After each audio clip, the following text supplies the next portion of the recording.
করছো, আলেমদেরকে ধরতেছো, মুসল্লিদেরকে ধরে ধরে জেলে ঢুকাচ্ছ।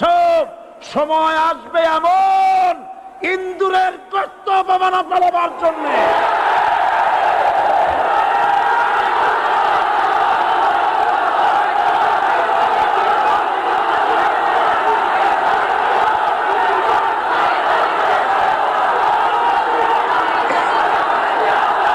আবু জাহেলের গোষ্ঠী মনে করেছে সোজা আঙ্গুলে ঘি যখন উঠলো না, আঙ্গুল বাঁকা করতে হবে।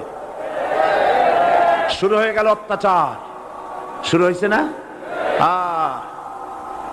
হযরত সুমাইয়া রাদিয়াল্লাহু তাআলা আনহা কি নির্মম ভাবে, নিষ্ঠুর ভাবে তাকে শহীদ করা হলো।